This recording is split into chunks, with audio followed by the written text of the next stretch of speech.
नमस्कार। संसद का यह सत्र भी हंगामेदार होने की उम्मीद है।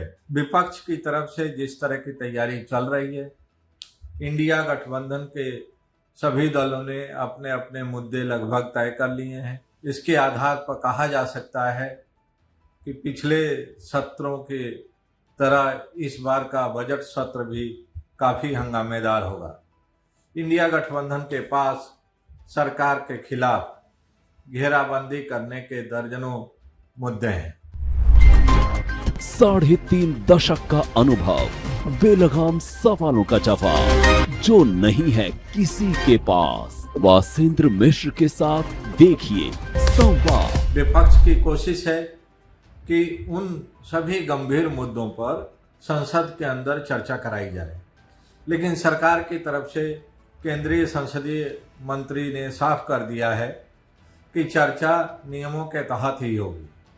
अब नियमों के तहत चर्चा एक बहुत ही वेग प्रक्रिया है, या हम कह सकते हैं कि सरकार जिन मुद्दों पर चर्चा कराना नहीं चाहती है, उन मुद्दों को नियमों के विरुद्ध बताकर स्पीकर के माध्यम से चर्चा की इजाजत नहीं होती है। अब ऐसी स्थिति में एक बार फिर साफ तौर पर दिखाई दे रहा है कि यह सत्र भी हंगामों की ही भेंट चढ़ने वाला है। देश की वित्त मंत्री 22 जुलाई को 7वीं बार देश का फाइनेंस बिल पेश करेंगे। यह सत्र 19 अगस्त तक चलेगा और माना जा रहा है कि इस सत्र में सरकार की तरफ से कई महत्वपूर्ण मुद्दों पर चर्चा होनी है। कई महत्वपूर्ण विधेयक और प्रस्ताव पेश होने हैं और सरकार की कोशिश रहेगी कि उन सभी प्रस्तावों को मुद्दों पर सकारात्मक सहयोग हासिल करके पारित कराया जाए। लेकिन विपक्ष पहले से ही मन बना चुका है और जिस तरह की प्रतिक्रिया सर्वदलीय दल की बैठक में देखने को मिली है इंडिया गठबंधन में शामिल दलों की तरफ से, उससे एक बात बिल्कुल तय है कि संसद का यह सत्र भी हंगामेदार ही रहेगा। इस हंगामे में सबसे बड़ी भूमिका एक बार फिर उत्तर प्रदेश की रहेगी। नीट में परीक्षाओं में हुए कथित घोटाले की रहेगी। यूपीएससी की परीक्षाओं में हुए कथित घोटाले की रहेगी। ये तमाम ऐसे मुद्दे हैं जिसको लेके कि इंडिया गठबंधन सरकार पर दबाव बनाने की कोशिश करेगा। इंडिया गठबंधन का स्टैंड पहले से ही बिल्कुल साफ है। इंडिया गठबंधन के नेता और संसद में नेता प्रतिपक्ष राहुल गांधी पहले से ही नीट परीक्षाओं में कथित धांधली, अग्निवीर योजना को खत्म करने, मणिपुर की स्थिति को सामान्य बनाने, किसानों को उनके उपज का एमएसपी दिलाने, इस तरह के तमाम मुद्दों को लेके संसद के अंदर और संसद के बाहर अपनी राय जाहिर करते रहे हैं। उनकी तरफ से संसद में गौरव गोगोई ने एक बार फिर साफ कर दिया है कि कांग्रेस पार्टी और इंडिया गठबंधन की तरफ से इन सभी मुद्दों को उठाया जाए। सबसे जो बर्निंग मुद्दा है इस समय वह यूपीएससी की परीक्षा में हुए कथित घोटाले की।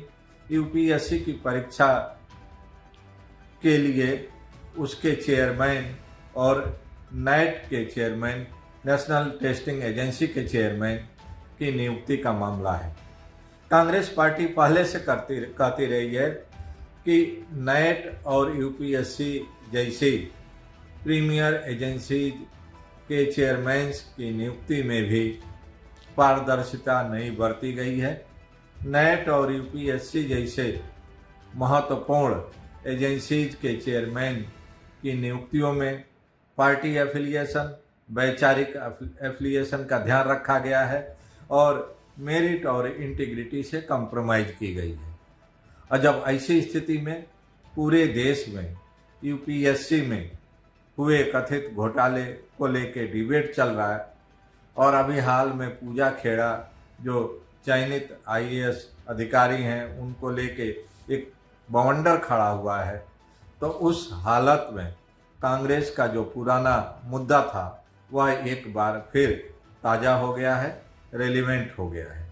और राहुल गांधी पहले ही कहते रहे हैं कि इन संस्थानों का भी राजनीतिकरण कर दिया गया है, इन संस्थानों में भी दलीय आधार पर नियुक्तियां हुई हैं और इंटीग्रिटी को कॉम्प्रोमाइज किया गया है। अब देखना है कि सरकार इन सभी मुद्दों को लेके विपक्ष की तरफ से संसद के अंदर जो प्रस्ताव पेश किए जाएंगे उसका किस तरह से सामना करती है। यूपीएससी के चेयरमैन के बारे में बताया जा रहा है कि उन्होंने पिछले महीने ही अपने पद से त्यागपत्र दे दिया है। अभी उनका त्यागपत्र मंजूर हुआ कि नहीं, इसके बारे में कोई आधिकारिक पुष्टि नहीं हुई है, लेकिन बताया जा रहा है कि उन्होंने अपना त्यागपत्र राष्ट्रपति को भेज दिया है। नेट के चेयरमैन के बारे में अभी किसी तरह की कोई जानकारी नहीं है, लेकिन ये दोनों व्यक्तियों के बारे में कहा जाता है कि इनका संबंध बीजेपी और बीजेपी के पेरेंट ऑर्गेनाइजेशन से काफ़ी नज़दीकी रहा है और इनकी नियुक्तियों में दलीय प्रतिबद्धता को एक मेरिट के रूप में देखा गया था। तो क्या सरकार संसद का सत्र शांतिपूर्ण और सुचारू रूप से चलाने के लिए विपक्ष की तरफ से जो मुद्दे उठाए जाने वाले हैं उन मुद्दों को मानकर संसद के अंदर चर्चा कराना पसंद करे, या पिछले ट्रैक रिकॉर्ड के मुताबिक पिछले सत्र के तरह इस सत्र में भी सरकार और विपक्ष के बीच में एक गतिरोध देखने को मिलेगा। अब ये स्थिति तो संसद के चालू सत्र से ही पता चलेगा, लेकिन अभी तक जितने भी इंडिकेशंस, जितने भी बयान पढ़ने और सुनने को मिल रहे हैं उसके आधार पर यही कहा जा सकता है कि संसद का यह सत्र भी बेहद हंगामेदार होने वाला है।